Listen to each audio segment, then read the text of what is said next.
بسم الله الرحمن الرحيم نحمده ونصلي على رسوله الكريم أما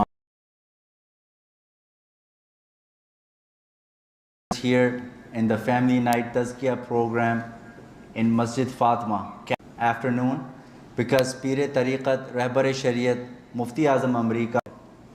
So we will start tonight's program with Tilawat Quran, and for that I will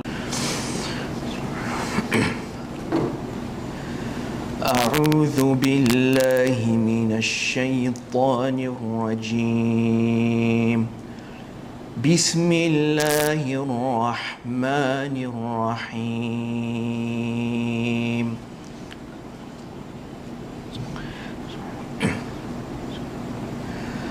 تبارك الذي جعل في السماء بروجا وجعل فيها سراجا طبهم الجاهلون قالوا سلاما ومقاما والذين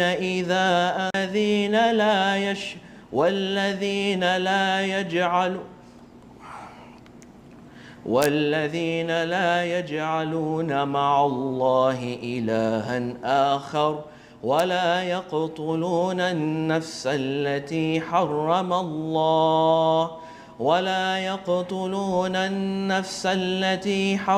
الله إلا بالحق ولا يزنون ومن يفعل ذلك يلقى أثاما يضاعف له العذاب يوم القيامة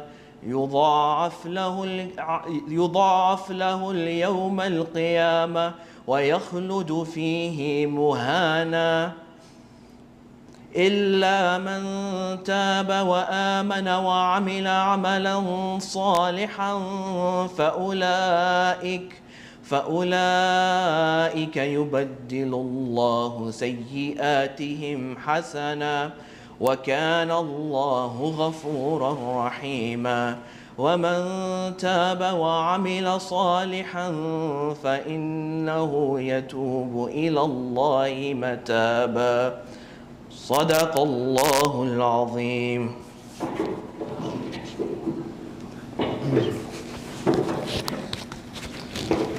MashaAllah, Takbir. Thank you very much, Mufti Osama, for such a beautiful Quranic recitation.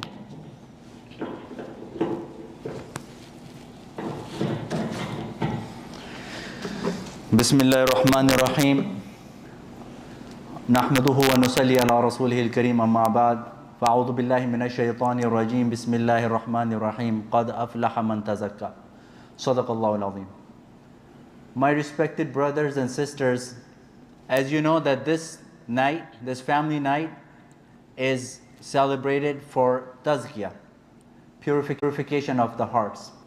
What is this purification? Rasulullah was sent to perform is وَيُزَكِّيهِمْ, to purify the hearts of the people. There is a very famous incident that this Sahabi came.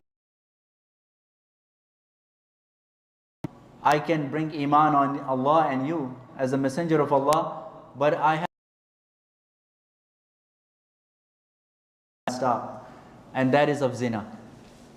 I like adultery, to commit zina. Such things in front of the ulama in today's time. But this was the time of Sallallahu Alaihi Wasallam. He sat him down and he asked him the question that he was very upset that how is that even possible? I would do something really, the relationships with someone that would have the similar zina. Rasulullah Sallallahu Alaihi Wasallam also put his blessed hand on his chest and he Ya Allah, purify his heart, right?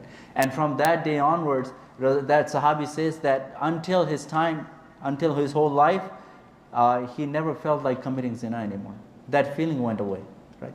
So this is not only telling the people what is halal and what is haram, purifying their hearts so the halal becomes easy and the haram becomes difficult upon them. So this is the need of today's time. This is the need of today's time, where you need, not only you need the ulama to tell you what is right and what is wrong. Time of fitna, there is ulama who purify their hearts.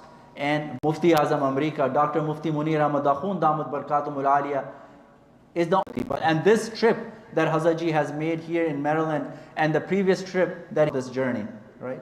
And he has Ijaza. He is training in Naqshbandiya Mujaddidiya, right? Which is there is Qadriya Silsila. There is so many muraqbas and adhkar that he with to attain this journey of purification of tazkiyah. And then Suhrawardiya. So he has ijaza in all these 4 major Sufi orders. And alhamdulillah, these things, these practices, and then his teachings are, instead of worrying about the world, worrying about what he is doing and what he has done and how much damage, how your ill thoughts that nobody is informed of, but Allah knows, and every ill thought that you have, right, what kind of destruction it's bringing, right, what kind of problem it's creating. Sometimes we can carry up filled with hasad, it's filled with a lot of ill feelings, right? Destroys the communities, that destroys the families. So alhamdulillah, Hazrat Ji is here, and he's spending 2 days. We have already spent 1 day, and there's 1 more day that Hazrat Ji is going to be spending. So I strongly encourage the brothers in this community to attend his programs. And if you cannot attend the whole complete 2 days, you can attend maybe a part of the day. If not the whole, the program start from tahajjud. You can come here for the tahajjud zikr, for the fajr zikr, for zuhur, asr, maghrib, isha. Every salah has some zikr, some muraqabah, some practices of tasawwuf, right? So inshallah, now is the time I would, without any further delay, I would ask Hazrat Ji to further guide us in this path of tazkiyah. La ilaha illallah.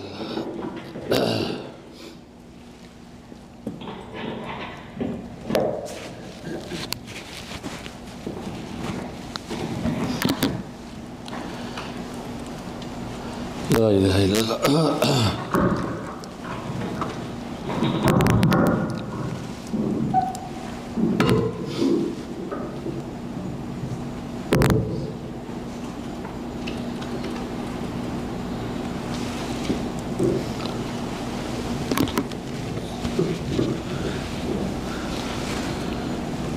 La ilaha illallah. Bismillah.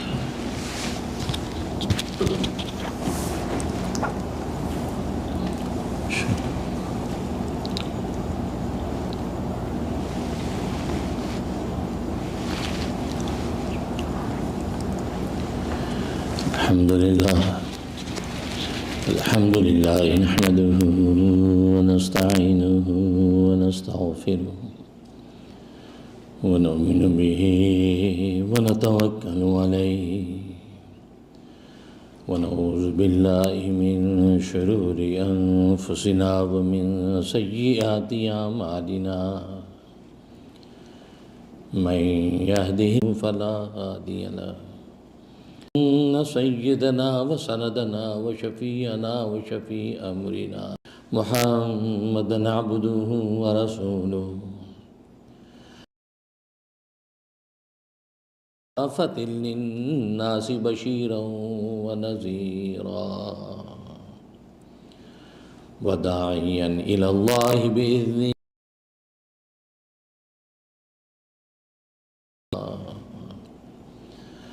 أما بعد فأعوذ بالله من الشيطان الرحيم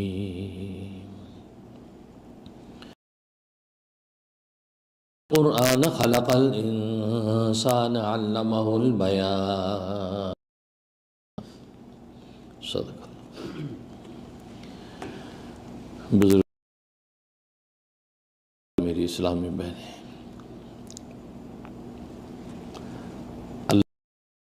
نے انسان کو اشرف المخلوقات بنایا ہے.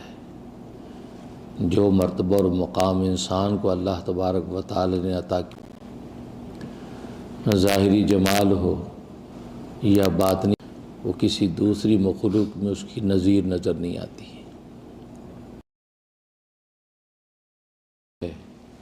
کہ خود اللہ تبارک و تعالی ارشاد فرماتے ہیں وہ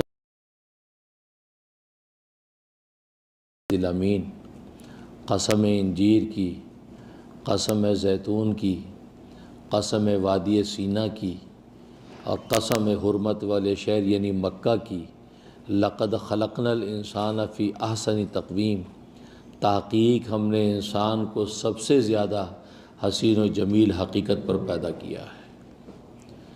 گویا کہ جو حسن و جمال انسان کو ہم نے عطا کیا ہے وہ کسی دوسری مخلوق کو حاصل نہیں ہے۔ پھر باطنی کمالات اس قدر کہ اس انسان کے اندر علم کی استعداد رکھی ہے، عقل کا، یہ عقل کی جوہر اور علم کی استعداد کے ذریعے سے ساری علوم اور ساری کائنات اس کی خادم نظر آتی ہے۔ تو گویا کہ ظاہر باطن کے اس قدر کمالات سنتے ہیں، کہیں معقولات و مشروبات کے دسترخوان ہیں، وہ جو قوتیں ہیں، عسکر لشکر تعدوا نعمت اللہ لا تحصوها، اگر تم اللہ کی نعمتوں کو صحراؤں کے ذرے احاطہ شمار میں آ سکتے ہیں، دریاؤں کے پانی شمار میں آ سکتے ہیں، پانی میں دوڑنے والے جراثیم احاطہ شمار میں آ سکتے ہیں، لیکن اگر کوئی چیز احاطہ شمار میں نہیں آ سکتی تو وہ اللہ تبارک و تعالیٰ کی نعمتیں ہیں۔ اور دوسرے مقام پہ فرمایا کہ لئن شکرتم لازیدنکم، اگر تم اللہ کی ان نعمتوں کا شکر کرو گے تو ان بے شمار نعمتوں میں بھی اضافہ کرنے کی ہم قدرت رکھتے ہیں۔ گویا کہ ان بے شمار نعمتوں میں بھی اضافہ کر دیں گے۔ وَلَئِن كَفَرْتُمْ إِنَّ عَذَابِي لَشَدِيدٌ، اور اگر تم ناشکری کرو گے تو پھر میرا عذاب بڑا سخت ہے۔ اس قدر نعمتیں، لیکن تمام نعمتوں کا ہم جائزہ لے، عبادتوں کا موقع ہے، اگر وہ نعمت بیچ میں سے مائنس کر دیں تو پھر کوئی بھی نعمت ایسی نعمت نہیں رہتی کہ جس سے آپ لطف اندوز ہو سکتے ہیں۔ اور وہ نعمت کون سی ہے؟ وہ نعمت خود حیات اور زندگی کی نعمت ہے، جو اللہ تبارک و تعالی نے انسان کو زندگی اور حیات عطا کر رکھی ہے۔ یہ ایک ایسی نعمت ہے، گویا کہ تمام کی تمام نعمتوں کا سورس یہی نعمت ہے۔ اگر حیات اور زندگی ہے تو کائنات کی نعمتوں کی لذتیں بھی ہیں، رب کائنات کی عبادتیں بھی ہیں، لیکن اگر زندگی اور حیات مائنس ہو جاتی ہے تو پھر کسی بھی نعمت سے انسان فائدہ نہیں اٹھا سکتا ہے۔ تو زندگی اور حیات ایسی نعمت ہے کہ اس کی وجہ سے ساری کی ساری نعمتیں اس انسان کے قدموں میں ہیں۔ یہ مادیت کی نعمتوں سے بھی لطف اٹھا سکتا ہے، یہ روحانیت کے منازل بھی طے کر سکتا ہے، لیکن اگر یہ زندگی اور حیات کی نعمت نہیں ہے تو پھر ساری کوئی بھی نعمت اس انسان کے لیے نافع نہیں ہے۔ اس لیے خود زندگی، یہ حیات مستعار، یہ چند دنوں کی زندگی جو اللہ تبارک، یہ نعمت ہے تو سب نعمتیں ہیں، یہ نعمت نہیں ہے تو کوئی نعمت نہیں ہے۔ ایک انسان کا جسم ہے اور ایک انسان کی روح ہے، اگر جسم اور دونوں سے الگ ہوں، ان میں انفکاک ہو جاتا ہے، جسم اور روح آپس میں ایک دوسرے سے جدا ہو جاتے ہیں تو انسان مر جاتا ہے۔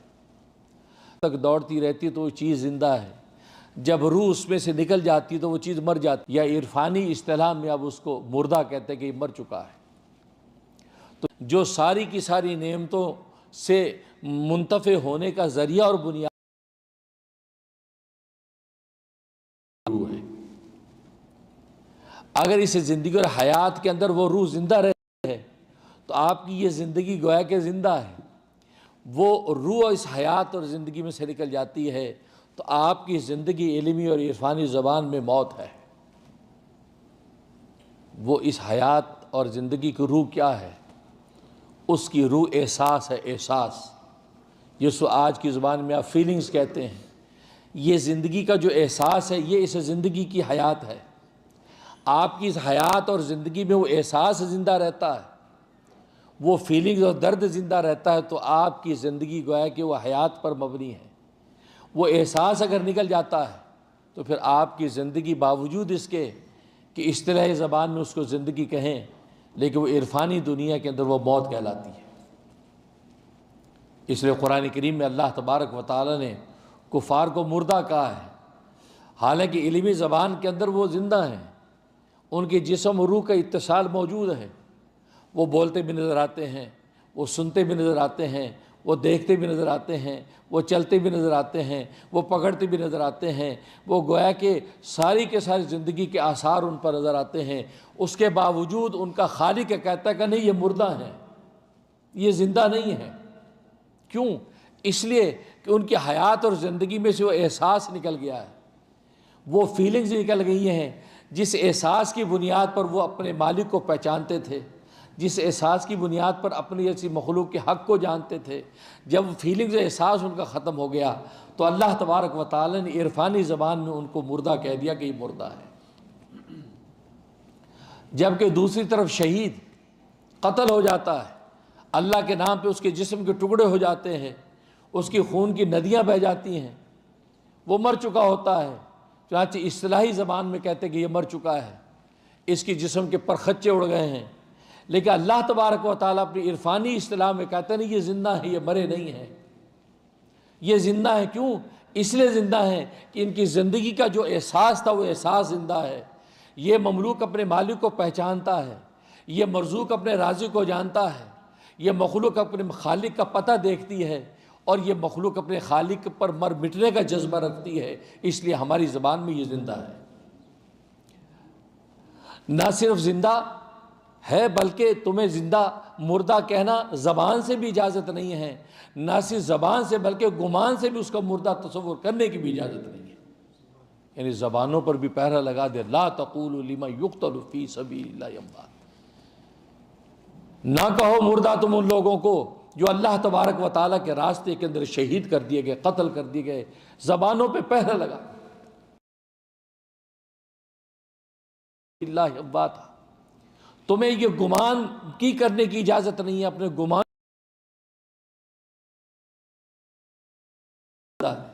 کیوں؟ ان کی اوورآل زندگی کا جو احساس تھا وہ زندہ ہے۔ ہمارا ارتقاء کی منزل باقی رہے، انہوں نے اپنی بقا کو ارتقاء پر قربان کیا، کر دیا کہ یہ باقی ہیں، زندہ ہیں، ان کو تمہیں مردہ کہنے کی اجازت نہیں ہے۔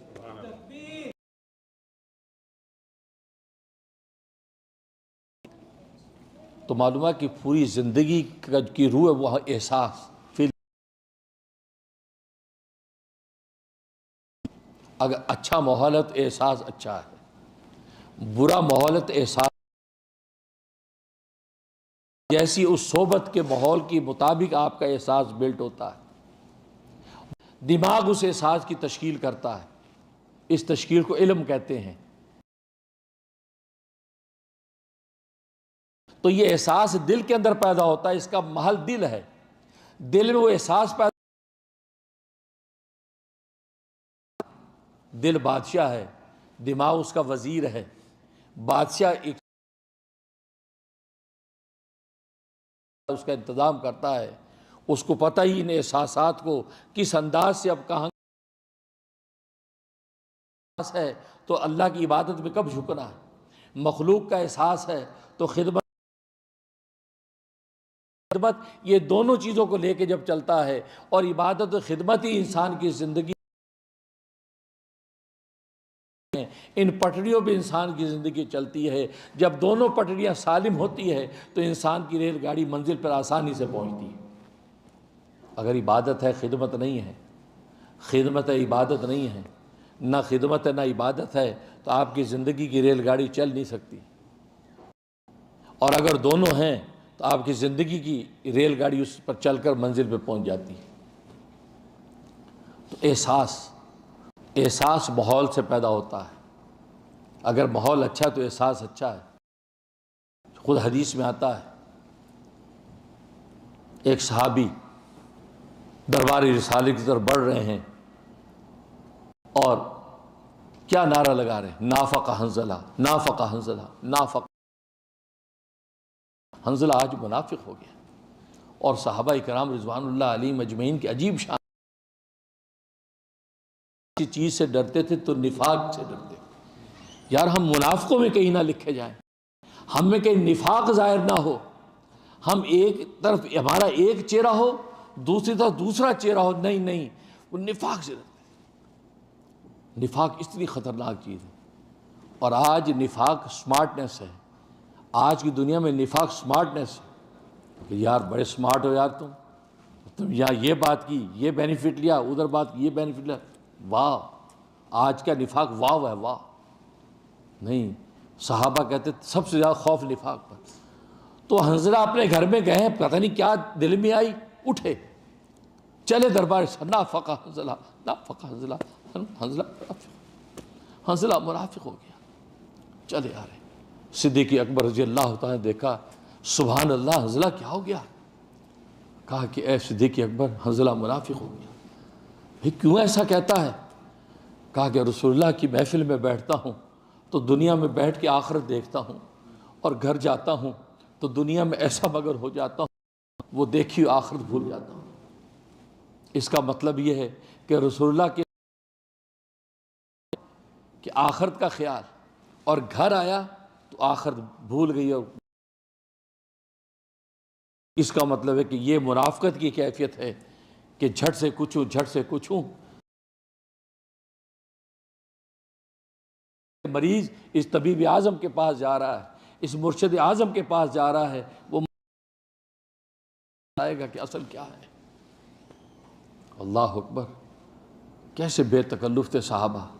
صدیق اکبر جو عالم الناس ہیں، رسول اللہ صلی اللہ علیہ وسلم کے بالکل قریب ترین ہیں، کہا کہ حنظلہ یہ کیفیت تو ہماری بھی ہوتی ہے، رسول اللہ کے پاس تو کیفیت کچھ اور گھر جاتے تو کیفیت بدل جاتی ہے، چلو ہم دونوں چل کے رسول اللہ سے پوچھتے ہیں کہ یہ کیا ماجرا ہے۔ یعنی انہوں نے بھی اپنی کیفیت کو چھپایا نہیں، یہ نہیں کہ چھپا کے ذرا وہ اچھا یہ تم ہی ایسے ہو، باقی ہم تو پہنچے ہوئے ہیں۔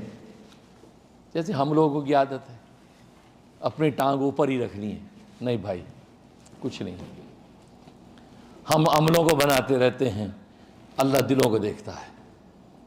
ایک حدیث میں آتا ہے کہ ملائکہ ایک بندے کے اعمال نامے پیش کریں گے، یہ تہجدیں ہیں، یہ تلاوتیں ہیں، یہ عبادتیں ہیں، یہ اس کے ذکر و اذکار تسبیحات ہیں، سب دکھائیں گے۔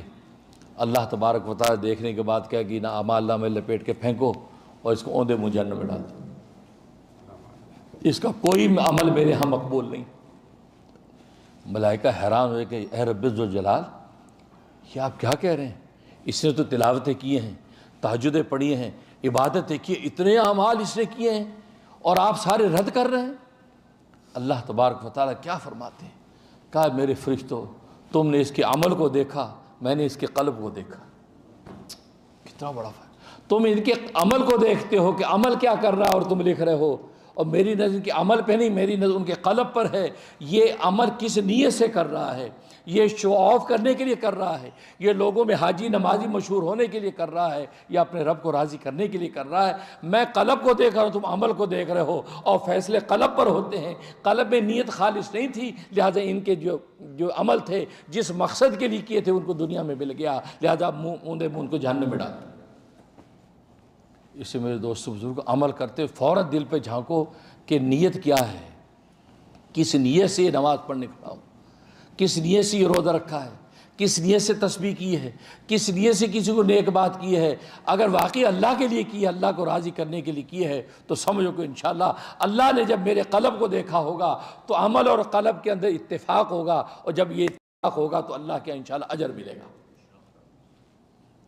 لیکن آج ہم، اور صحیح مسلم کی حدیث ہے، ان اللہ لا ينظر الى صورکم ولا الى اعمالکم، دیکھتے ہیں ولکن ينظر الى قلوبکم ونیاتکم، بلکہ اللہ تمہاری نیتوں کو دیکھتے ہیں کہ کس نیت سے عمل کیا ہے۔ آیا تو مسجد گیا تو بازار میں ہے، کس نیت سے گیا ہے، نیت پر فیصلے ہو رہے ہیں۔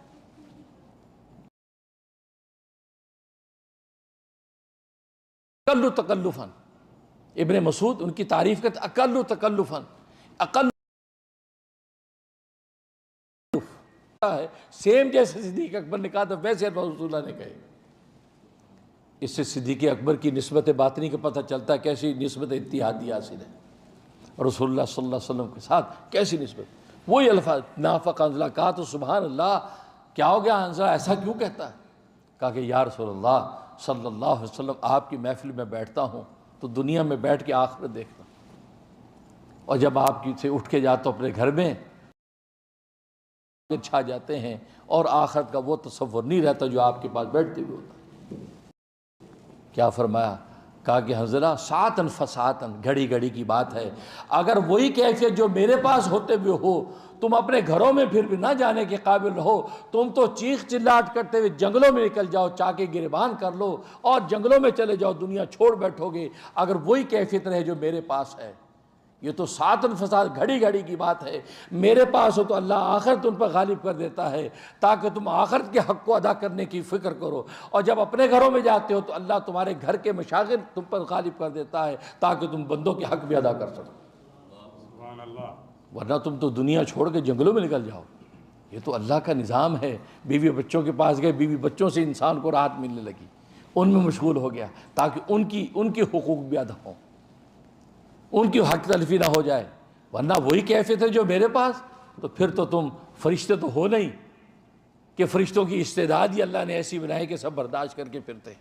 تم تو انسان ہو, تم تو آپے سے باہر ہو کر جنگلوں میں نکل جاؤ گے چاکی گریبان. تو دیکھو یہ احساس, ماحول اچھا ہے تو احساس کی کیفیت کیا ہے؟ آخرت نظر آ رہی ہے. گھر میں آیا ماحول بدلا تو کیفیت بدل گئی, احساس بدل گیا, اور یہ احساس ہونے لگا کہ ہے میں منافق تو نہیں ہو گیا کہیں. تو دیکھو نبی کے زمانے میں نبی کی مجلس کا ماحول کچھ اور بتا دیتا. نبی کی مجلس سے نکلے ماحول بدلا تو کیفیت بدل جاتی ہے صحابہ کی. اور آج کے ماحول میں تو آپ دیکھتے آسمان زمین کا فرق. بازار کے ماحول میں گئے احساس بدل گئے, گھر کے ماحول میں احساس بدل گئے. تو یہ احساس ماحول بدل رہے ہیں. آپ بس سٹاپ پہ کھڑے ہیں, ماحول بدلا ہوا ہے, اب ہر بس کو کہتے ہیں رکو رکو, ہاتھ دیتے ہیں, ہر بس کو روکتے ہیں. اب آپ کی کیفے رکو بھائی کوئی بس رکے میں چڑھوں, کیونکہ ماحول انوائرمنٹ آپ کو روکنے پہ مجبور کر رہا ہے. بس رک گئی, آپ اس پہ سوار ہو گئے, اب آپ وہی کیفے آپ کہتے چلو بھائی ڈرائیور صاحب چلو بھائی, چلتے کیوں نہیں؟ وہ کہتے بھائی ابھی تو آپ رکو کر رہے تھے, اب آپ چلو کر رہے ہیں. کیا کہے گا بھائی؟ ماحول بدلے, احساس بدل گئی. وہاں ماحول یہ تھا بس باہر کھڑے تھے تو ماحول یہ تھا کہ بس روکو, تو ماحول اس لیے اس انوائرمنٹ اور ماحول جس کو صحبت کہتے ہیں اس کی بڑی قیمت ہے دین اسلام. صحابی بھی اسی نسبت سے کہتے ہیں کہ رسول اللہ صلی اللہ علیہ وسلم کا ماحول ان کو حاصل تھا. اس صحبت کے اندر بیٹھتے تھے, اس صحبت کے بیٹھنے کی وجہ سے وہ دنیا سے آخرت کی طرف عروج کرتے چلے گئے. اور اسی حقیقت کو قرآن نے کہا یا ایھا الذین آمنوا اتقوا اللہ, اے ایمان والو متقی بن جاؤ, تقوی والے بن جاؤ, تقوی کی منازل طے کر جاؤ. وَكُونُوا مَعَ الصَّادِقِينَ, اور سچوں کے ساتھ جڑے رہو. مائیت کا مطلب کیا؟ ایسی صحبت اختیار کرو کہ جس کی صحبت اختیار کی تو اس کے رنگ میں رنگے جاؤ, گویا کہ تمہاری مائیت ایسی کامل ہو جائے کہ تم اسی طرح تمہاری ادائیں ہو جائیں. اس کی اچھی سیرت کو ایسا اپنی زندگی کے اندر لے آؤ کہ تمہاری شخصیت سیم ویسی شخصیت بن جائے. یہ مائیت. تو دیکھو ماحول, تو نیک صحبت کو اختیار کرنے کا حکم دیا, کیونکہ تقوی اگر قائم رکھنا ہے تو نیک صحبت اختیار کرو. ورنہ اگر نیک صحبت نہیں ہے, کیونکہ تقوی والا بننے کے بعد تو صحبت کی ضرورت نہیں ہونی چاہیے. اے ایمان والو متقی بن جاؤ, متقی بن گئے, اور تقوی ہی آخری منزل ہے. تو اس کے بعد صحبت کا حکم کیوں دیا؟ اس لیے دیا کہ تقوی مرتے دم تک اگر قائم رکھنا ہے تو پھر صحبت صالح اختیار کیے رکھو, تقوی تمہارا قائم رہے گا. ورنہ یہ برف فریج میں نہ رکھی تو پگھل جائے گی. ابھی تو نظر آ رہی ہے, کچھ دیر کے پگھلنا شروع ہو جائے گی. ہاں اس کو ٹھنڈی جگہ رکھو, یا آئس کریم آپ کی پگھلے گی نہیں, آئس کریم آپ کی آئس کریم رہے گی, 2 دن کے بعد بھی اٹھو. تو یہ تقویٰ جب تمہیں حاصل ہو گیا, اب اس کو قائم اگر رکھنا ہے تو صحبت صالح انوائرمنٹ آپ ایسا اختیار کر لو جہاں ہر وقت تقوی ہی پر گفتگو ہوتی ہو اور تقوی کی منازل طے ہوتی ہوں, تو پھر مرتے دم تک تم تقوی پر قائم رہ کر اللہ کے سامنے پیش ہو جاؤ. اس لیے فرمایا نیک صحبت اختیار. تو ماحول سے احساس بدلتا ہے, اور یہ ماحول کا احساس ہی انسان کو منازل طے کراتا ہے. اور تصوف و سلوک کے اندر بہت بڑی بنیاد، ریڑھ کی ہڈی صحبت ہے، صحبت مرشد۔ اپنے مرشد کی صحبت اختیار کرو، اپنی مرشد کی صحبت میں کچھ لمحے گزارو۔ ظاہر ہے کہ جب صحبت میں رہتا ہے، ماحول بدلتا ہے تو احساس بدل جاتے ہیں۔ اب آپ 2 دن کے اعتکاف میں میرے پاس آتے ہیں تو آپ کے احساس بدل جاتے ہیں، گھروں میں جاتے ہیں تو احساس بدل جاتے ہیں۔ خود انسان اس کا اندازہ لگاتا ہے کہ یار وہاں تھے تو احساس بدل گئے، کام میں آئے تو احساس بدل گئے، کیوں؟ ماحول بدل گیا۔ تو ماحول بدلنے سے احساس بدلتا ہے، اور اچھا ماحول، اچھی صحبت، بھئی یہی مطلوب ہے۔ انسان ایسی اچھی صحبت اختیار کرے کہ احساس اچھے ہوتے چلے جائیں، یہاں تک ایسے اچھے ہوں کہ یہ احساس 2 میں تقسیم ہو، اللہ کی عبادت کو بھی جانتا ہو اور اللہ کی مخلوق کی خدمت کو بھی جانتا ہو۔ عبادت اور خدمت دونوں کو جب لے کے ساتھ چلتا ہے تو اللہ تبارک و تعالی اس کی گاڑی کو منزل پہ پہنچا دیتے ہیں۔ وہ ہے صحبت مرشد۔ چنانچہ مشائخ سلسلہ نے اپنے بڑوں کی صحبتیں اختیار کی، منازل طے کی، اور صحبتیں جب اختیار کرتا تو ظاہر ہے کہ اس میں شیخ کی طرف سے تربیت ہوتی ہے، اور تربیت کے اندر ظاہر ہے کہ امتحانات ہوتے ہیں، آزمائشیں ہوتی ہیں۔ چنانچہ امام ربانی حضرت مولانا رشید احمد گنگوئی قدس سرہ ہمارے سلسلہ چشتیہ کے سرخیل ہیں، وہ فرماتے جب میں اپنے پیر و مرشد حاجی امداد اللہ مہاجر مکی شیخ العرب و عجم ان کی صحبت میں رہا، ان سے بیعت جب ہو گیا تو بیعت کے بعد ان کا چند دن میرے ساتھ گزار لو۔ بڑے مصروف شخصیت تھے، دارالعلوم دیوبند کے اندر درس دینا، سبق پڑھانا احادیث کا۔ کہا کہ اچھا، کہا کہ ہاں کچھ دن گزار لو ہمارے ساتھ، لحاظ صحبت میرے دی۔ اور بیعت ہونے کے وقت کہا کہ میں بیعت تو ہو جاتا ہوں، لیکن یہ ذکر و اذکار یہ جو ہوا کرتے ہیں تو سلوک، یہ نہیں مجھ سے ہوں گے، یہ لمبے لمبے مجاہدے مجھ سے نہیں ہوں گے۔ ظاہر علمی آدمی تھے، کتابی آدمی تھے۔ حاجی امداد اللہ مہاجر مکی رحمۃ اللہ علیہ کی تو نگاہ پڑ گئی تھی، وہ تو اس ہیرے کو پہچان گئے تھے کہ اس ہیرے کو تراشنے کی ضرورت ہے۔ کہا کہ نہیں نہیں، ہم کون سا آپ پہ شرط لگا رہے ہیں، بس آپ ہمارے ساتھ تو وقت گزارے تھے۔ رات ہو گئی، لیٹ گئے۔ خود حضرت گنگوئی فرماتے ہیں رات ہوئی تو تہجد کا وقت، لا الہ الا اللہ، لا الہ الا اللہ کی ضرب لگ رہی۔ ایک صوفی اس کونے میں ضرب لگا رہا ہے، اس کونے میں ضرب لگا رہا ہے، ایک جہاں تہجد کی نماز میں کھڑا رو رہا ہے، کوئی مراقبے میں دعائیں کر رہا، ادھر سسکیوں کی آواز، ادھر سسکیوں کا، ادھر۔ تو میں لیٹا ہوا دیکھوں ادھر ادھر، مجھے بڑی شرم آئی کہ یار یہ کیا معاملہ ہے، سارے تو جاگے میں اور خانقاہ میں لا الہ کے ضربیں لگ رہی ہیں اور رونا دھونا ہو رہا ہے، اور میں پڑا سو رہا ہوں۔ تو شرما شرمی میں اٹھا، وضو کیا، وضو کر کے میں بھی بیٹھ گیا، لا الہ الا اللہ، اللہ اکبر۔ لکڑیاں سوکھی تو تھیں پہلے سی، بس چنگاری دکھانے کی ضرورت تھی، لا الہ الا اللہ کی دل پہ ضرب لگی ہے۔ دل تو پہلے بنا ہوا تھا، جیسے رگڑا لگا تو خدا کی محبت کا چراغ روشن ہو گیا، آگ لگ گئی۔ پھر جو گنگنا کے لا الہ کی ضربیں لگائیں، جو ضربیں لگائیں، پورا حیران ہو گیا ماحول کہ یار یہ امام ربانی ایک رات میں ہی خدا کے تعلق کے لیے کیسا تڑپ اٹھا ہے، کیا اس کے اندر آگ جل گئی۔ ظاہر ہے حاجی امداد اللہ مہاجر مکی کی نگاہ اس قلب پہ، اور یہ عالم فاضل ظاہر ہے کہ منازل پہ پہنچ چکا، پھر ایک چنگاری دکھانے کی ضرورت تھی، وہ عاشق خدا نے چنگاری دکھا دی، آگ لگ گئی، لا الہ، ایسا ذکر کیا، حیران۔ بس پھر ایک چلہ گزارا ہے، شیخ سے خلافت لے کر رخصت ہوئی۔ اتنی تیزی کے ساتھ منازل طے کیے۔ تو حضرت گنگوئی فرماتے اسی دوران میں میرا امتحان بھی ہوا۔ دوپہر کا دسترخوان لگا، کہا کہ ویسے حاجی صاحب کی خانقاہ میں یہ حکم تھا کہ کھانا اپنا اپنا، میری یہاں ٹھہرنے کی اجازت ہے، لیکن کھانے کا انتظام خود اپنا کر لینا بھائی، پرانا زمانہ تھا، یہ آج کی طرح تو نہیں تھا جیسے یہاں میری لینڈ میں یہ 2 دن کے اعتکاف میں جو تمہیں مرغ مسلم قورمے بریانی مل رہی ہیں بھائی، یہ تو ہمارے مفتی حامد صاحب، یہ مسجد فاطمہ کیٹنز ویل میری لینڈ کے خطیب امام، ان کی نظر کرم، اور یہ انتظامیہ کے احباب، یہ مفتی جو ہے حنیف، آپ کے دسترخوان کیسے سجے ہوتے ہیں، اور اس وقت حال یہ ہوتی، شیخ کہتا تھا کہ روٹی اپنی اپنی بھائی خود انتظام کرنا، میرے پاس صحبت اللہ اللہ کرو، صحبت کے چند دن گزارو، یہ حال۔ لیکن حضرت گنگوئی سے فرمایا کہ آپ کے کھانے کا انتظام میرے گھر سے ہوگا، آپ پریشان نہ ہوں، کیونکہ حضرت فرماتے میرے دل میں آیا کہ میں کہاں، میں تو یہاں جانتا ہی کسی کو نہیں، یہ تھانہ بھون، میں گنگو کا ہوں، یہ تھانہ بھون، میں تو کسی سے واقف نہیں، میرے کھانے کا نظم کیسے ہوگا؟ سوچ میں ایک حاجی صاحب فرمایا کہ مولانا رشید احمد صاحب آپ فکر نہ کیجئے گا، آپ کا کھانا میرے گھر سے ہوگا۔ تو میں حیران ہو گیا، ہیں یہ حضرت کی عنایت ہے۔ دسترخوان لگا، دوپہر کا وقت ہے، کھانا کھانے بیٹھے، تو حضرت اس کونے پہ بیٹھے، حضرت حاجی امداد اللہ مہاجر مکی، ان کے سامنے کوفتے کا سالن ہے، کوفتے کا سالن سامنے، یہ دسترخوان کے بالکل ایکسٹریم دوسرے کونے کی طرف بٹھائے ہوئے ہیں، اور ان کے پیالے میں پتلی دال یہ بیٹھے ہیں۔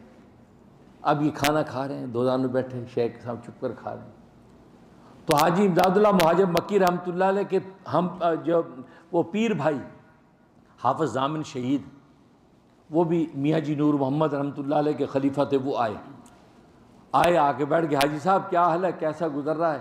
کہا کہ سب ٹھیک ہے۔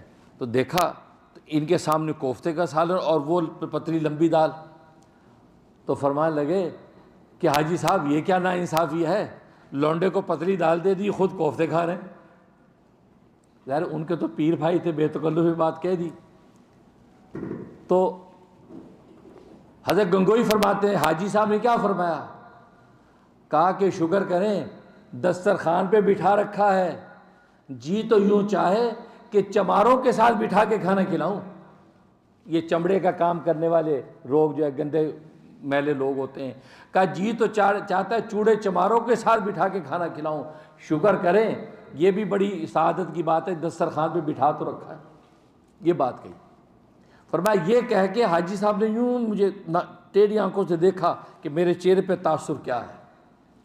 ظاہر ہے کہ جو اپنے اندر سے بادشاہ ہوتا ہے، کیونکہ ہر ایک نے اپنے اندر ایک بادشاہ سجا رکھا ہے، ایک عزت نفس کا بت سجایا ہوتا ہے، ارے میری انسلٹ، اور نو وے دس پیر از نو گڈ، یہ پیر صحیح نہیں، پیر آدھا کاٹا کوئی نہیں، ہورلا بلانگے او نال ملے دا پیر بڑا چنگا، او دسترخوان کور میں بریاں جاندے 100 روپے بھی دیتا، آج تو پیر بدل لیں گے آپ۔ آج کا مرید یہ سوچتا ہے یہ پیر صاحب ساڑی بےزتیاں کرنے واسطے بھی مرید ہوئے ہیں، بھائی ساڑی بھی کوئی عزت ہے، بھائی یہ گل پیر بن گیا تو ساڑی بےزتی کرو۔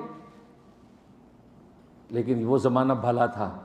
حضرت گنگوئی فرمایا جیسے میں نے سنا تو دل میں سوچ رہا ہوں واقعی بات تو صحیح ہے، سعادت ہے کہ دسترخوان پہ بٹھا رکھا ہے، ورنہ واقعی میں تو چوڑوں چماروں کے پاس بیٹھنے کے قابل تھا، چہرے پہ کوئی تاثر نہیں آیا، ورنہ چہرے پہ تاثر آ جاتا ہے، سرخ چہرہ ہو جاتا ہے اور پسینہ چھوٹ جاتا ہے، کیوں انسلٹ جو ہو گئی۔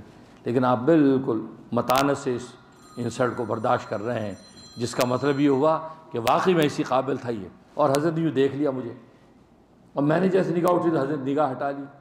امتحان ہو رہا ہے، اس لیے کہ اس رات میں یوں شیخ امتحان بھی لیتا ہے، امتحان بھی ہوتا ہے۔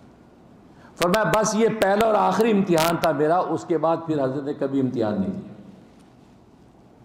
مطلب جب صحبت مرشد ہوتی تو پھر امتحانات بھی تو ہوتے ہیں، ٹیسٹ بھی تو ہوتے ہیں، دیکھا جاتا ہے کہ ہاں کون کیا ہے۔ تو یہ صحبت مرشد میں امتحانات مجاہدے۔ شاہ اسماعیل شہید رحمۃ اللہ علیہ، ان کے پاس ایک شخص مرید ہوا، بڑا نازک مزاج تھا، نزاکت لطافت طبیعت میں، دسترخوان لگ گیا، کھانا کھانے بیٹھے ہیں، تو حضرت نے اندازہ کر لیا اس مرید صاحب کی طبیعت بڑی نفاست اور لطافت ہے، اور ہر بات میں بڑی نفاست دکھاتے ہیں، تو ذرا تھوڑی سی نفاست کم بھی ہونی چاہیے، کیونکہ نفاست کا غلبہ بھی ٹھیک نہیں ہے نا، کہ وہ ماحول ہر طرح کا ہے۔ تبھی تو حج کے اوپر اللہ رگڑے لگواتا ہے، وہ نفاست و لطافت توڑتا ہے۔ کون سی عطر بھائی، کون سی خوشبو، کون سی ڈیوٹرنٹ ہیں، کون سے پرفیوم، اسی بدبو کے اندر اپنے پسینے کے بدبو سے بھی پریشان ہو جاؤ، اسی حال میں جاؤ۔ جب پیدا ہوئے تو اس سے زیادہ گندے بدبودار تھے، ابھی بھی تمہیں نیا پیدا ہو کے آنا ہے، راجا کا یوم ولد تو منہ بن کے آنا ہے، دوبارہ پیدا ہونا ہے، لہٰذا ابھی بھی گندے کچھ لے، گندا میلا تمہارا جو ہے وہ بہرام، یہی ہمیں گوارا ہے۔ تو وہاں پتہ چل جاتا ہے کہ حقیقت کیا ہے، امتحان ہو رہا ہے۔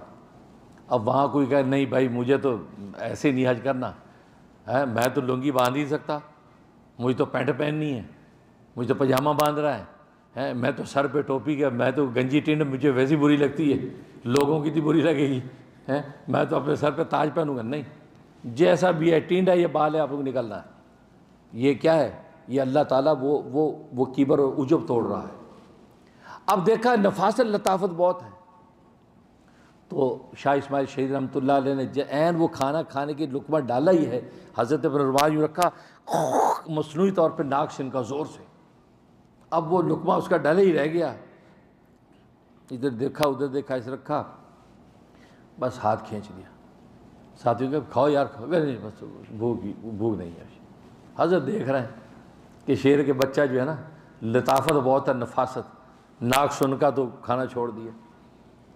اب ظاہر وہ آج کا زمانہ تو تھا نہیں، اوبر ایٹس آرڈر کر دیں، وہ زمانہ پرانا، محلے میں بھی کوئی روٹی نہیں دیتا۔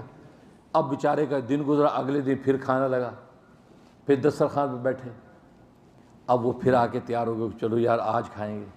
حضرت نے عین اسے لقمہ تیار کیا، جیسے کھانے لگا حضرت نے وہ اسی طرح زور سے ناک سے کا۔ اب اسے دیکھا ادھر ادھر، بھوک تو بڑی لگی ہوئی ہے، لیکن طبیعت پہ غلبہ نفاست کا ہے، تو چھوڑ دیا، آرام سے بیٹھ گیا۔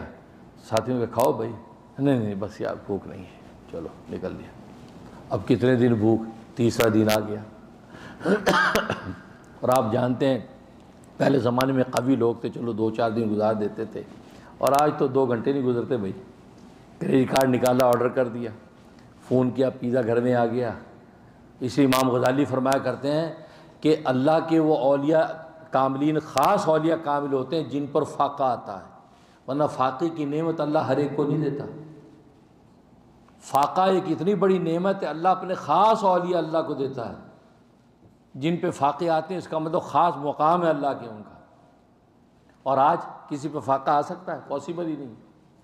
کہیں نہ کہیں سے کھانا منگا لے گا، برگر منگا لے گا، پیزا منگا لے گا، دوست کو کہہ دے گا دوست دے جائے، کچھ بھی۔ لیکن اس زمانے میں فاقہ بڑی نعمت۔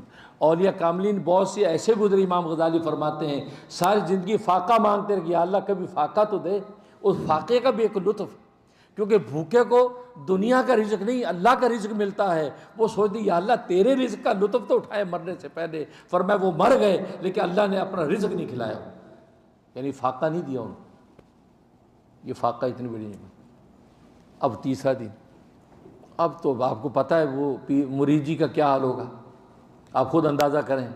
آپ کو ایک ٹائم کا کھانا نہ ملے تو دوسرے ٹائم خود ہی راضی ہو جاتے ہیں، یار چھاڑ یار، میں سوچو کہ ناراض نہ کر روٹی لیا ہے تو تھا کیسے میں روٹی نہیں کھانی، اور یار چھاڑ یار رہنے دوں، تو نخرے نہ کر، کھانے پہ جاتے ہیں نا۔ اماں سے ناراض ہو گئی جی اماں میں نہیں کھاؤں گا، اب اماں بھی آگے سے ایسی ہٹلر ہوگا، اچھا جا نہیں کھائے، وہ بڑا حیران ہوتا، اچھا نہیں اماں میں نے کھایا، منٹ میں سیدھا ہو جاتا۔ ورنہ اماں سے بہت لاڈ کرتا بندہ، نخرے تڑپن اس کو اچھی لگتی ہے، اماں مجھے ڈھونڈ رہی منا رہی۔ اب تیسرے دن بیٹھ زور سے سنکا، جب سنکا اب وہ مرید صاحب کی تو اصلاح ہو چکی تھی،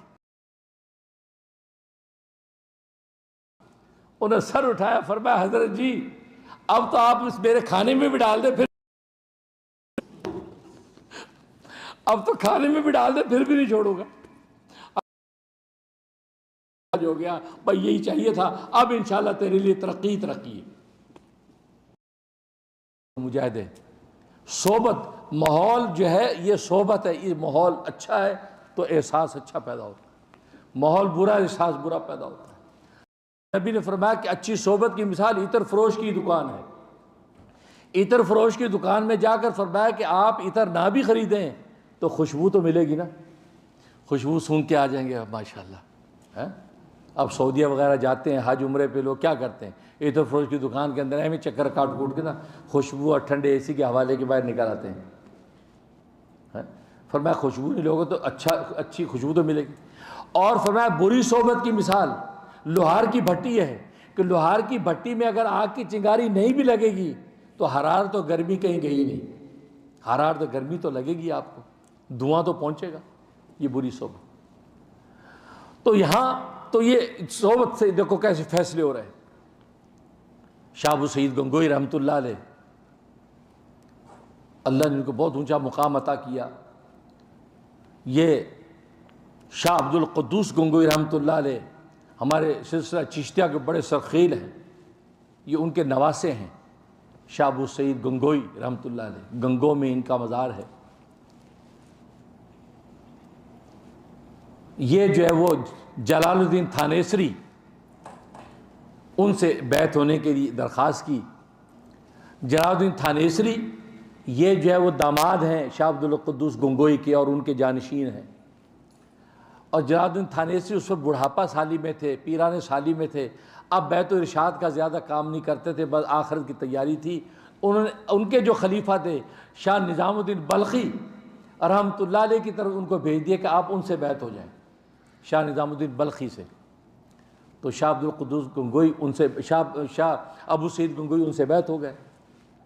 اب بیعت تو ہو گئے لیکن زیادہ اسباق نہیں حاصل کیے، زیادہ مجاہدات نہیں کیے، کہ ظاہر ہے کہ صاحبزادے تھے، شاہ عبد القدوس گنگوئی کے نواسے ہیں، تو اونچی نسبت کے آدمی تھے، ایسے زندگی گزر گئی۔ ادھر شاہ جو ہے وہ نظام الدین بلخی، وہ بلخ جو ہے وہ شفٹ ہو گئے، وہاں موو کر گئے، کیونکہ جلال الدین تھانیسری کے ان شیخ کا انتقال ہو گیا، تو پھر وہاں رہنا ان کو نہ گوارا، وہ اپنے وطن چلے گئے بلخ۔ اب جب بلخ چلے گئے تو ایک عرصے کے بعد ابو سعید گنگوئی شاہ عبد القدوس گنگوئی کے مزار پر گئے، تو مزار میں سے آواز آئی کہ نظام الدین بلخی کے پاس جاؤ اور جا کر اپنے منازل طے کرو۔ اب ایک دفعہ آواز سنی، دوسرے وقت گئے پھر یہ آواز سنی، تیسری مرتبہ گئے پھر یہ آواز سنی، تو سوچا کہ اچھا معاملہ سیریس ہے، لگتا جانا پڑے گا۔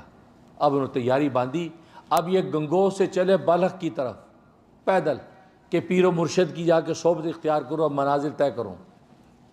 ادھر پیر و مرشد کو کشف ہو گیا کہ میرے جو شیخ جو ہیں ان کے صاحبزادے آ رہے ہیں، انہوں نے ادھر استقبال کی تیاری شروع کر دی کہ ابو سعید گنگوئی آ رہے ہیں۔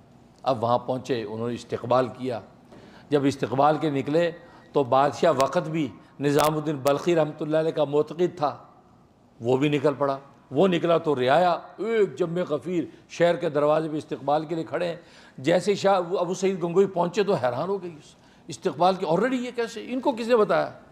اب آج کا زمانہ تو تھا نہیں، کال ماری، ٹیکسٹ میسیج بھیجے جی آ رہے ہیں، ٹھیک۔ وہاں تو خط بھی بھیجو تو جناب گھوڑے دوڑتے رہتے ہیں، کبوتر ادھر سے ادھر اندھیری، کہتے ہیں آندھی طوفان میں کہیں سے کہیں پہنچ گئے کبوتر، خط ہی نہیں پہنچا۔ تو پتہ چلا کہ نہیں، پہلے سے اللہ تبارک و تعالی نے کشف کر دیا، اور شاہ عبد القدوس گنگوئی گویا کہ وہ روحانی طور پہ اجلال فرمایا اور اطلاع کر دی کہ صاحبزادے آ رہے ہیں۔ اب استقبال کیا، اب 3 دن شاندار دسترخوان بچھا، اور شاہ ابو سعید گنگوئی رحمۃ اللہ علیہ خوب کھایا پیا، 3 دن کھا لیا، دعوتیں خوب اڑائیں۔ اب چوتھے دن کہا کہ حضرت جی میں کوئی دعوتیں کھانے نہیں آئے گنگو سے، تو کیا کرنے آئے پھر؟ بتاؤ پھر کس لیے آئے ہو؟ کہا کہ میں تو وہ دولت لینے آیا ہوں جو آپ ہمارے جد امجد سے لے کے آئے ہیں، یعنی روحانیت کی دولت، ولایت و معرفت کی دولت، وہ ہمیں وہ دیجیے۔ بس یہ کہنا تھا تو شیخ کا چہرہ بدل گیا، بالکل روڈ ہو گئے۔ کہا کہ اچھا یہ بات ہے تو چلو حمام کے اندر لکڑیاں جھونکو، مسجد کا جو حمام پانی گرم ہوتا ہے وہاں لکڑیاں جھونک جھونک کے پانی گرم کرو نمازیوں کے لیے، چلو، اور جب تک میں خود نہ بلاؤں میرے سامنے نہیں آنا، میرے سامنے نہیں آنا۔ اور خادم سے کہا کہ لنگر میں سے کھانا دے دیا کرنا اس کو۔ دیکھو اصلاح و ارشاد شروع ہو گیا ہے، یہ مجاہدے، یہ ایسے ولایت و معرفت نہیں ملتی بھائی۔ اور آج کل کے زمانے کی پیری مریدی تو بڑی آسان ہے بھائی، بڑی آسانی سے آپ کو ضربے لگاتے ہیں، اور ٹھنڈے میٹھے ماحول کے اندر کہیں ایئر کنڈیشن چل رہے ہیں، نرم گدے بچھے میں ہیں، اور دسترخوان پہ کیسے کیسے قورمے بریانیاں۔ یہ ساتھی 2 دن میرے پاس اعتکاف ٹھہرتے ہیں، اور رمضان کے 10 دن کا اعتکاف میرے پاس گزارتے ہیں، گھر جانے کو تیار نہیں ہوتے، بھائی جاؤ اپنے گھر، نہیں جی ایسا دسترخوان ہی نہیں ملے گا کہیں، ہم تو جاتے ہی نہیں، یہ 2 دن کے 4 دن کرتے ہیں، حضرت مزہ آ گیا۔ ہم بھی سوچتے چلو بیچارے امریکہ کے نازک اندام ہیں، کوئی بات نہیں، اچھا کھائیں اچھا پئیں، لیکن اچھا اللہ کو یاد بھی کریں۔ حاجی امداد اللہ مہاجر مکی یہ تو فرماتے ہیں خوب کھاؤ اور پھر خوب اپنے نفس سے کام لو۔ جب اچھی دعوت کھا لو تو نفس سے کہو تو نے بڑی اچھی دعوت کھائی، آج قورمہ بریانی یا مرغ مسلم کھائیں، 10 نفل پڑھے بغیر اب تیری جان نہیں چھوٹے گی، 10 نفلوں کے لیے تیار ہو جاؤ۔ فرمایا 10 نفلیں پڑھو، اور فرمایا ٹھنڈا پانی پیو، گرم نہیں، ٹھنڈا پانی پیو تاکہ دل سے الحمدللہ نکلے، کیونکہ ٹھنڈا پانی پیو گے رواں ٹھنڈا ہو جاتا، الحمدللہ دل سے نکلتا۔ گرم پانی پیو گے الحمدللہ تو کہہ دو گے سنت سمجھ کے، لیکن مزہ تو نہیں آئے گا نا۔ آج کل لوگ کہتے ہیں گرم پانی پیو، الحمدللہ دل سے تو نہیں نکلتا۔ ٹھنڈا پانی پیو گے تو میٹھا ٹھنڈا پانی سمجھ دل سے الحمدللہ نکلے گا۔ وہ تھا نا ایک مہمان گیا کہیں کسی دوست کے ہاں، اب ظاہر جو گھر میں تھا اسے پیش کر، دال روٹی پکی ہوئی تھی، دال روٹی دے دی اس کو۔ اب 1 دن دال، 2 دن دال، 3 دن دال، اب یہ 14 دن تک دال ہی کھلایا جا رہا ہے شیر کا بچہ۔ اس نے سن لی ہوگی نا حدیث، ما حضر فی البیت، جو گھر میں وہی پیش کر دو۔ بھائی اس کا یہ مطلب نہیں، اس کا مطلب مہمان آ جائے تو اس کو 1 دن اچھا پرتکلف کھانا کھلانا سنت ہے۔ 1 دن اچھا کھانا کھلا دو اور 3 دن تک اچھا کھانا کھلاؤ۔ یہ 1 دن اچھا کھانا تو واجب ہے، 3 دن اچھا کھانا سنت ہے، پھر ما حضر فی البیت جو گھر میں وہی کھلاتے رہو۔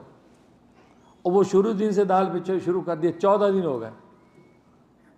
اب وہ گھر والے کیا میاں یہ جا نہیں رہا تمہارا دوست؟ کہا کہ میں کیا کروں، ہم دال کھلائیں، روز میاں بیوی مشورہ کرے، ایک تو مرغ مسلم کا بندہ ٹک جائے، اب مرغ کھلا دیا تو کیا کرے گا، لٹک جائے گا، یہ اب نہیں جاتا، یہ دال پہ ٹکا ہوا ہے۔ اب بیچارے گھر میاں بیوی بیچارے یہ روز مشورہ کرے ہیں کیا کریں۔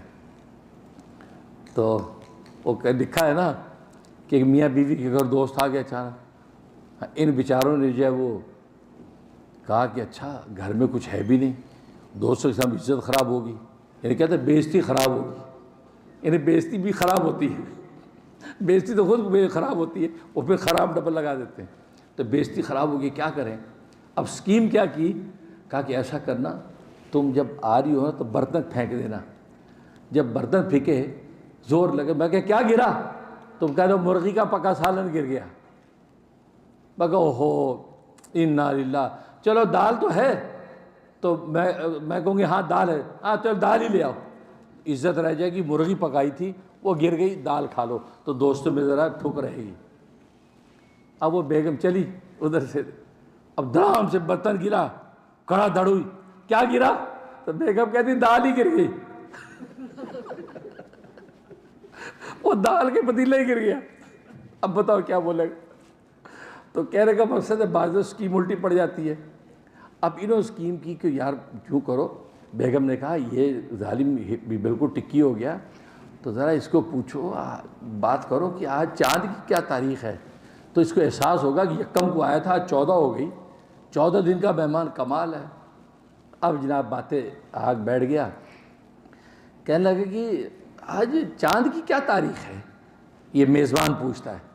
اب یہ 14 بولے گا، سوچے گا بھائی یکم ہوا تھا، 14 دن سے میں یہاں، احساس ہوگا اس کو، جس احساس پر گفتگو ہو رہی ہے، تو احساس ہوگا اس کو کہ بھئی آپ بہت دیر سے بیٹھے، تو کہنے لگا کہ یار آج چاند کی کیا تاریخ ہے، تو وہ بولا چاند کی تو پتہ نہیں، دال کی 14 تاریخ ہے۔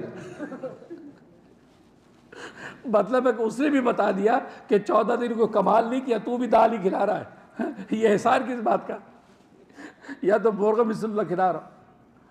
تو کہنے کا مقصد یہ کہ یہ حالات ہوتے ہیں، تو تم لوگوں کو ماشاءاللہ بہترین کھانا پینا، لیکن بس ایک ہی کہ اللہ کو پانا ہے یار، اچھی نماز پڑھ لو، اچھا ذکر کر لو، اچھی تلاوت کر لو، بس اور کچھ نہیں، کیونکہ وہ اچھا کھلا رہا ہے، اچھا پلا رہا ہے، اچھا پہنا رہا ہے، اچھا اڑا رہا ہے، اور امریکہ جیسے اچھے ملک میں بٹھایا ہوا ہے۔ امریکہ جیسا ملک دنیا میں نہیں ہے بھائی، دنیاوی نقطہ نظر سے بھی آپ غور کر لیں، یہ اللہ نے تم ایسی جگہ بٹھا دیا کہ دنیا کی جنت تو ملی، آخرت کی جنت کی جب محنت کرنی ہے، سیڑھی پہ قدم رکھو، دوسرا قدم تمہارا جنت میں ہوگا۔ اتنی نعمتیں ہوں پھر بھی ہم اللہ کو پانے کی محنت نہ کریں۔ خیر، اب ابو سعید گنگوئی رحمۃ اللہ نے کہا کہ چلو ان کو یہ حمام جھونکنے میں، اب حمام جھونک رہے ہیں، حمام جھونک رہے ہیں، لنگر کا کھانا کھا رہے ہیں۔ کچھ دن کے بعد اب حضرت نے امتحان لینا چاہا۔ وہ بھنگن ہوتی، پہلے زمانے میں بھنگنیں ہوتی تھی، کوڑا کرکٹ جو گھر میں سے اکٹھا کر کے پھر لے جاتی تھیں، وہ بھنگن آئی، وہ جو ہے وہ استبل میں سے جو ہے وہ ساری جو لیز ویز اکٹھی کر کے لے اٹھاتی تھی۔ تو حضرت نے بلایا، بات سنو، یہ جو ہے نا یہ یہاں پر جو حمام جھونک رہا ہے، یہ آج کا کوڑا اس کے اوپر ڈال دینا اور پھر دیکھنا وہ کیا کرتا ہے۔ اب وہ بھنگن نے پاؤں ٹھوکر کھائی اور کوڑا اوپر گرا دیا۔ جیسے کوڑا اوپر گرا اٹھے ایک دم غصے سے، کہا کہ نہ ہوا گنگو کہ میں تیری خبر لیتا۔ کہتے گنگو ہوتا نا تو میں تیری خبر لیتا، کہا کہ پردیس میں ہوں، یہاں پردیسی ہوں، لیکن تو نے جو حرکت کی ہے وہاں تیری خبر، ڈانٹا۔ اب بھنگن نے جا کے بتا دیا کہ حضرت یہ کیفیت تھی۔ ہاں اچھا، تکبر، کبر، اور تکبر تو آپ کو پتہ ہے اس راستے میں تکبر تو چلتا ہی نہیں۔ تکبر تو سب سے پہلے توڑنا ہے، کیونکہ سب سے پہلا گناہ یہی ہے، کیونکہ ابلیس نے سب سے پہلے تکبر ہی تو کیا تھا۔ تو تکبر، انہوں نے کہا اچھا ٹھیک ہے۔ کچھ دن کے وقفے کے بعد پھر فرمایا اب پھر پھینک دینا، پھر کوڑا پھینکا۔ اب وہ ٹوکرا جب ان کے اوپر پھینکا تو ایک دم کھڑے ہوئے، کپڑے جھاڑے، بولے کچھ نہیں، بڑی تیز گھور کے دیکھا، غصے سے چپ ہو گئے۔ تو بھنگن نے کہا حضرت آج بولے تو کچھ نہیں، لیکن ایسے غصے سے دیکھا جیسے کھا جائیں گے۔ کہ ہاں ابھی کسر باقی ہے، ابھی تکبر ہے، اب تکبر ٹوٹ رہا ہے۔ 2-4 ہفتے اور گزرے، پھر میں اب پھینکنا۔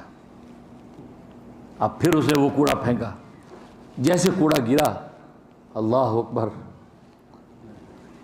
اب تو بن چکے تھے، اب تو بن چکے تھے، اب یہ دل خدا کو دے چکے تھے۔ جیسے کوڑا پھینکا ہے، گرا ہے، کوڑا اٹھا کے اپنے اوپر پھینک، میں اسی قابل ہوں، میں اسی قابل ہوں، اے رب تو اگر یہ چاہتا ہے میں اسی قابل ہوں۔ اور فوراً اس بھنگن سے کہا کہ تجھے چوٹ تو نہیں لگی، اللہ کی بندی تجھے چوٹ تو نہیں لگی، اور اٹھا کے اپنے اوپر پھینکنے لگے کہ ایک وجہ تاری ہو، وجہ تاری ہو گیا، بس مطلب ہے کہ منزل کا پہلا مرلہ طے ہو گیا۔ بھنگن نے بتایا کہ حضرت آج جو عجیب منظر نظارہ دیکھا ہے، کوڑا اٹھا کے اپنے اوپر پھینک رہے، جھوم رہے ہیں، اور مجھے پوچھے تجھے چوٹ تو نہیں لگی؟ فرمایا کہ الحمدللہ پہلی منزل عبور ہو گئی ہے۔ اس کے بعد فرمایا کہ ان کو بلا لیا، کہا کہ یہ ذکر و اذکار، یہ مراقبات کرنے ہیں، اور ان کو کھانا کھلایا۔ اب انہوں نے ذکر و اذکار مراقبات شروع کر دیے۔ اب ذکر و اذکار مراقبات کیے تو انوارات الہی نے جگہ پکڑ لی، عجب پیدا ہو گیا، ذرا تھوڑی بڑائی پیدا ہو گئی کہ یار میں بھی کچھ ہوں، مطلب اہمیں نہیں ہے، مجھے بھی کوئی نسبت مل گئی ہے۔ اب شیخ محسوس کیا کہ عجب پیدا ہو گیا، اب عجب توڑنا ہے، تو شیخ نے حکم دیا کہ سنو تم ہمارے کتوں کی رکھوالی کرو۔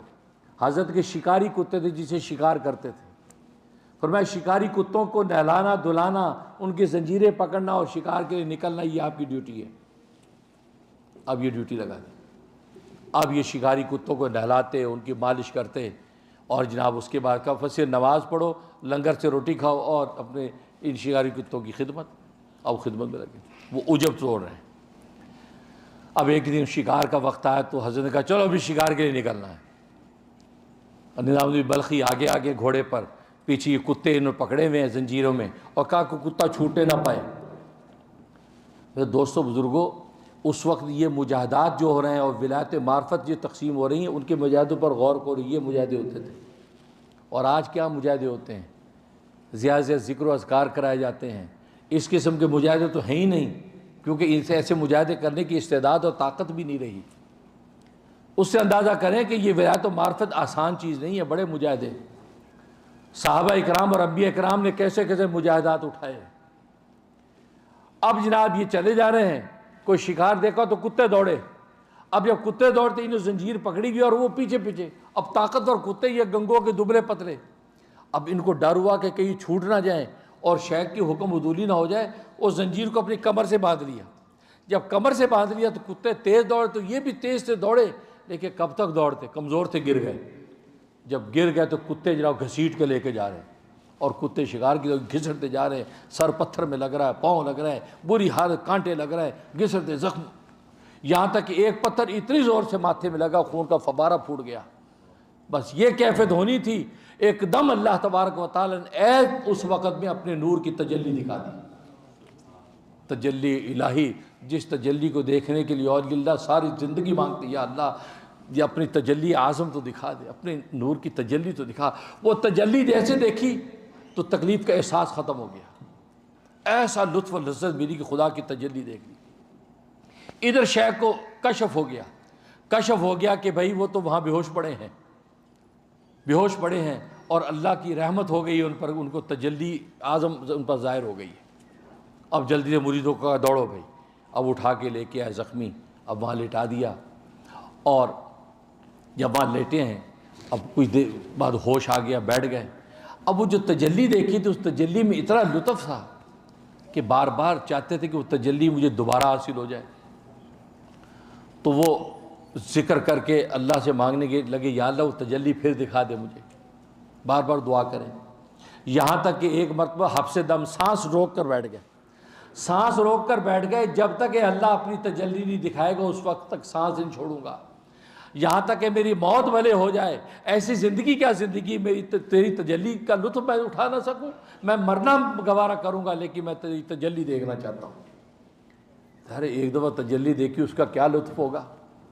اب سانس روک کے بیٹھ گئے، اب سانس روک کے بیٹھے، اللہ کی رحمت ہوگی، تجلی اللہ نے اپنی ظاہر کی، جیسے تجلی ظاہر کی تو خوشی کے مارے اتنی زور سے سانس لیا کہ یہ پسلی ٹوٹ گئی، کمزور تھے نا، پسلی ٹوٹ گئی۔ جب پسلی ٹوٹی فوراً ایک ہاتھ نمودار ہوا، ایک پیالہ آیا جس کے اندر دوا، اور اس نے دوا لی اور اس کو منہ میں لگائی، چمچ منہ میں لگایا دوا کا، اور کہا کہ چوزے کی یخنی پینا، یعنی غیبی امداد ہو رہی ہے، چوزے کی یخنی پینا۔ تو حضرت کی طبیعت بحال ہوئی، شیخ کو بتایا تو شیخ نے چوزے کی یخنی پلانا شروع کر دی اور ان کی جو پسلی کی کیفیت درست ہو گئی۔ یہ دوسری بار ان کو تجلی نصیب ہوئی۔ بس وہ تجلی جب نصیب ہو گئی تو پھر تو ولایت و معرفت کی راہیں کھل گئی، پھر تو دل کی آنکھ سے خدا ان کو نظر آنے لگا۔ لیکن دیکھو وہ صحبتیں شیخ کی اور صحبتوں کے اندر وہ مجاہدے، کس طریقے سے جو ماحول بدلا کیفیات بدل رہی ہیں، اور حضرت کس مقام پہ پہنچ رہے ہیں۔ اور ادھر شاہ عبد القدوس گنگوئی رحمۃ اللہ علیہ نظام بلخی کے خواب میں آ گئے، کہا کہ ویسے تو ہمارے اس بیٹے سے تمہیں اس سے زیادہ مجاہدے لینے کی اجازت ہے، لیکن ہم نے تو تم سے اتنے مجاہدے نہیں کروائے جب تمہیں ہم نے نوازا، لیکن تم نے ہماری اولاد کے ساتھ اتنی سختی کر رکھی ہے، بھلے تمہیں اس سے بھی زیادہ حق ہے۔ بس یہ کہنا تھا، نظام بلخی کی آنکھ کھل گئی، وہ سمجھ گئے کہ شیخ کا منشا کیا ہے۔ ظاہر وہ عتاب ایک محبت کا عتاب تھا، تو لہذا بلایا، سینے سے لگایا اور خلافت عطا کر دی، نسبت منتقل کر دی، اور فرمایا جاؤ ہندوستان کی ولایت تمہارے لیے۔ اب ہندوستان میں آئے اور پھر آپ کا یہ ولایت معرفت کا ڈنکا بجا، اور شیخ صادق رحمۃ اللہ علیہ بڑے وقت کے فاضل عالم تھے، وہ آپ کی دستے حق پرست پر بیعت ہوئے، اس کے بعد پھر ایسا ڈنکا بجا ہے کہ ایک عالم کا عالم پھر آپ کے دستے حق پرست پر بیعت ہوا۔ ابھی ابو سعید گنگوئی رحمۃ اللہ علیہ کے دیکھو یہ مجاہدات، یہ وہ صحبت، ماحول بدلا کیفیات بدل رہی ہیں، ماحول اچھا ہے کیفیتیں اچھی ہیں، ماحول برا ہے کیفیتیں بری ہیں۔ اس ماحول کے لیے اور آج کی اس دنیا کے اندر آج جو ینگسٹر، آج جو ہمارا یوتھ کیوں بھٹک رہا ہے، اس لیے بھٹک رہا ہے صحبتیں نہیں رہی۔ آج لیکچر کا دین بن گیا، آج مولانا گوگل سے پوچھنے کا دین بن گیا، آج انٹرنیٹ کا دین بن گیا۔ ہم اپنے یوتھ کو ایسے ماحولوں میں نہیں لاتے ہیں، کسی شیخ و مرشد کی صحبت میں نہیں بٹھاتے ہیں کہ لا الہ کی ضربے لگائے، اللہ اللہ کی ضربے لگائے، وہاں خیر کی باتیں سنیں۔ اور ظاہر ہے کہ وہ شیخ صرف خیر کی باتیں بتا نہیں رہا بلکہ اپنے قلب سے قلب کی طرف توجہ بھی ڈال رہا ہے۔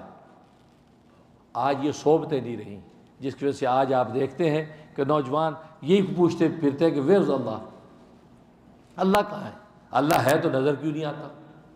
ان کو بس یہی سوال رہ گیا کہ اللہ ہے تو نظر کیوں نہیں آتا۔ اس لیے سوال کرتے ہیں کیونکہ ان کو ماحول نہیں ملا۔ حالانکہ صحابہ اکرام رضوان اللہ علیہ مجمعین تو ایسے پیغمبر کی صحبت میں تھے جو پیغمبر اللہ کو دیکھ کے آئے تھے، معراج کے سفر میں سر کی آنکھوں سے اللہ کو دیکھا انہوں نے. ان صحابہ میں کبھی کسی صحابی نے یہ نہیں کہا یا رسول اللہ اللہ نظر کیوں نہیں آتا. کسی صحابی نے سوال کیا ہمیں اللہ دکھائیے. اگر صحابہ یہ سوال کرتے تو کامن سینس تھا کہ ہاں بھائی وہ ایسے پیغمبر سے کہہ رہے جو پیغمبر اللہ کو دیکھ کے آئے ہیں. وہ پوچھ سکتے یہ اللہ میاں کیسا ہے ذرا ہمیں ڈیفائن تو کریں. کیوں نہیں کیا صحابہ نے؟ اس لیے کہ ماحول اچھا تھا ان کے پاس. اچھا ماحول تھا تو احساسات اچھے تھے, اور اچھے احساس کا یہ حصہ ہے کہ اللہ کو بن دیکھے مانا ہوا تھا. بن دیکھے مانا ہوا تھا. ماحول نے ان کو یہ بات سمجھا دی تھی کہ اللہ کہتے ہیں اس کو ہے جو بن دیکھے مانا جاتا ہے. اس کو دیکھ کے ماننا تو وہ ایمان نہیں ہے. دیکھ کے ماننا تو یہ سائنس ہے. دیکھ کے آپ ایکسپیریمنٹ کر کے دیکھ کے رزلٹ صاحب یہ تو سائنس بولتے ہیں, ایمان نہیں بولتے. ایمان تو کہتے ہیں اس کے جو بن دیکھے ہوتا ہے. تو بن دیکھے اللہ کو ماننا یہی تو ایمان ہے. صحابوں کی بات سمجھ میں آ چکی تھی, ماحول نے سمجھا دیا تھا. کسی صحابی نے کہا کہ اللہ نظر کیوں نہیں آتا, کیونکہ ان کو نظر آتا تھا. وہ دل کی آنکھ سے اللہ کو دیکھتے تھے. وہ یہ آثار دنیا سے اللہ کو دیکھتے تھے. یہ وسیع آسمان, پھیلی ہوئی زمین, یہ آسمان سے بارش, یہ زمین کی جو ہے وہ لہلاتی فصلیں, یہ کیا ہے؟ یہ وہ اللہ ہے جو یہ سارا کچھ کر رہا ہے. یہ چاند سورج ستارے, یہ وقت پہ سورج چاند ستارے, یہ کیا ہے؟ یہ اللہ ہے جو یہ سب کر رہا ہے. تو وہ اللہ کو ان آثار سے دیکھ رہے تھے. لیکن آج چونکہ ماحول اچھا نہیں, ماحول کہتا ہے میٹریلسٹک معاشرہ ہے, مادہ پرست معاشرہ ہے.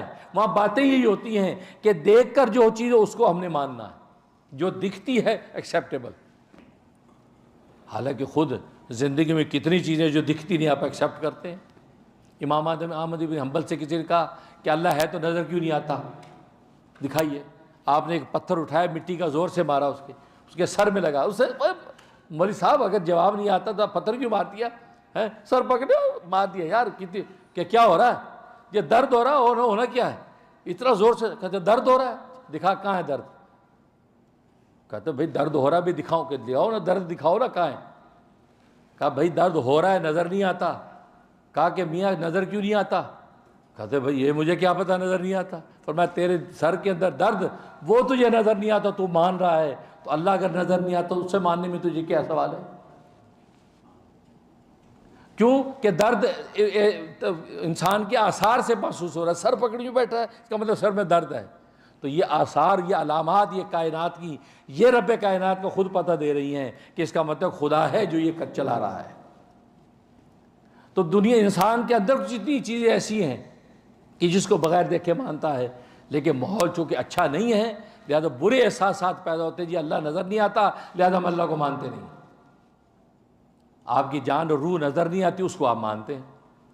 دودھ کے اندر مکھن نظر نہیں آتا اس کو آپ مانتے ہیں. دنیا میں کتنی ایسی چیزیں ہیں جو نظر نہیں آتی آپ اس کو مانتے ہیں. خوشبو آپ کو نظر نہیں آتی, سونگھی جاتی ہے, آپ کو نظر نہیں آتی, آپ اس کو مانتے ہیں. تو معلوم یہ ہو کہ ہر دکھی جانے والی چیز وہی مانی جائے, یہ اصول ہی غلط ہے. تو خیر کہنے کا مقصد تو یوتھ کو اور وہ ماحول ہی ایسا اچھا میسر نہیں ہے کہ جس کی وجہ سے ان کو خدا نظر آتا ہو. جب ماحول اچھا ملے گا, صحبت اچھی ملے گی, نتیجہ کیا ہوگا؟ وہ گویا کہ دل کی آنکھ سے اللہ کو دیکھ رہے ہوں گے اور ان کو یہ سوال ہی پیدا نہیں ہوگا کہ اللہ ہمیں دیکھنا ہے. ورنہ صحابہ اکرام کہتے ہیں اللہ کو ہمیں دیکھنا ہے. صحابہ میں کسی نے نہیں کہا کہ اللہ نظر کیوں نہیں آتا. یہ سوال کسی نے نہیں. تو کہنے کا مقصد یہ ہے کہ ماحول اور یہ صحبت بھی ہے, یہ بہت بڑی بنیاد ہے. اور یہ شیخ و مرشد کی خدمت میں رہ کے انسان کو حاصل ہوتی ہے اور انسانی منازل کو طے کرتا ہے. اللہ سے دعا ہے کہ اللہ تبارک و تعالیٰ ان نیک صحبتوں کی ہمیں قدردانی کی توفیق عطا فرمائے. اور اللہ تبارک و تعالیٰ اس کا جو ایک مقصد ہے کہ اللہ کو پانا, اللہ کے گھر میں بیٹھ کے, وہ ہمیں اللہ کو پانے کا جو جذبہ ہے اللہ اس کو پائے تکمیل تک پہنچائے اور ہمیں اللہ مل جائے. بس اللہ جس کو مل گیا اس کو ساری کائنات مل گئی. یہ ہماری ساری کی ساری محنت کا جو مطمع نظر ہے. اس لیے مختلف اسٹیٹوں کے اندر, کبھی شکاگو میں, کبھی یہاں میری لینڈ میں, کبھی نیو یارک میں, اس طرح اور اسٹیٹوں کے اندر بھی ہم پروگرام طے کر رکھے ہیں. وہاں جاتے ہیں, 2 دن دیتے ہیں کہ آ جاؤ بھائی, کس نے اللہ کو پانے کا راستہ سیکھنا ہے, کس نے لا الہ الا اللہ لگا کے اپنے دل کو خدا کی محبت سے منور کرنا ہے, آ جائے. کھلی دکان ہے, کھلا دفتر ہے, یہاں پر آپ کو سب کچھ ملے گا. اور کہتے یہی ہم کھانا بھی دیں گے, پینا بھی دیں گے, بستر بھی دیں گے, سارا اچھا ماحول دیں گے, آپ صرف آ جائیں. آپ صرف آ جائیں. اس لیے خوش نصیب ہے وہ لوگ جو اس جذبے کے ساتھ کہاں امریکہ بھر کی اسٹیٹوں سے کینیڈا تک سے ماشاءاللہ یہاں آئے ہوئے ہیں، اور یہاں ماشاءاللہ میری لینڈ والوں نے کتنے اچھے اعزاز و تکریم کے ساتھ ماشاءاللہ جو ہے یہ ہماری اس ماحول کو جو ہے وہ برداشت کیا ہے، گوارا کیا ہے۔ اللہ تعالیٰ ان کو بھی جزائے خیر عطا فرمائے۔ وآخر دعوانا ان الحمدللہ رب العالمین۔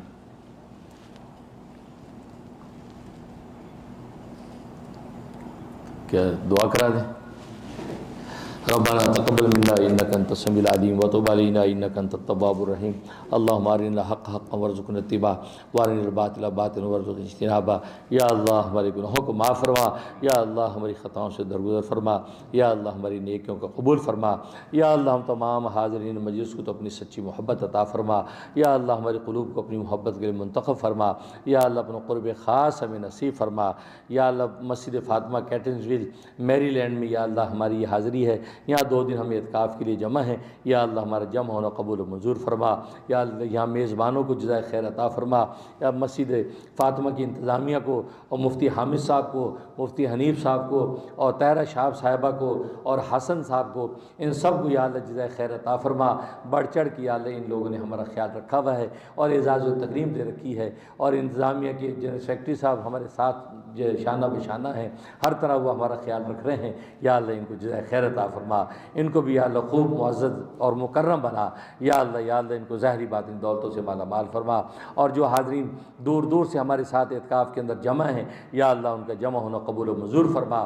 یا اللہ ہمارا مقصد تیرے گھر میں جمع ہونے سے تجھے پانا ہے، یا اللہ تو اپنا آپ ہمیں عطا فرما، اپنے محبوب کی سنتوں کی اتباع نصیب فرما، ہر طرح کے ظاہری باطنی فتنوں سے ہماری حفاظت فرما۔ ربنا آتنا فی الدنیا حسنہ وفی الآخرۃ حسنہ وقنا عذاب النار وقنا عذاب القبر وقنا عذاب الحشر وقنا عذاب المیزان۔ یا اللہ ہماری رحم ٹی وی میڈیا کے ذریعے سے یہ پیغام پوری دنیا کے اندر سنایا جا رہا ہے، اور دنیا بھر میں یا اللہ ہمارے چاہنے والے اس پروگرام کو سن رہے ہیں، یا اللہ ان کا سننا قبول و منظور فرما، اور رحم ٹی وی کو دن دگنی رات چوگنی ترقی عطا فرما۔ یا اللہ ہماری میڈیا کی جتنے بھی جو سیکٹرز ہیں سب سیکٹروں کو ظاہری باطنی یا اللہ دولتوں سے مالا مال فرما۔ ہماری یہاں نیو یارک کی رحم ٹی وی ٹیم کو اور پاکستان کی رحم ٹی وی ٹیم کو جزائے خیر عطا فرما۔ یا اللہ ان کی یا اللہ اس محنت کو لگن کو یا اللہ قبول و منظور فرما، ہر طرح کی آفت نصیب فرما۔ وصلی اللہ تعالی علی خیر خلقہ محمد و آلہ و صحبہ اجمعین برحمتک یا ارحم الراحمین۔ ہر دل سے ہو رشتہ رحم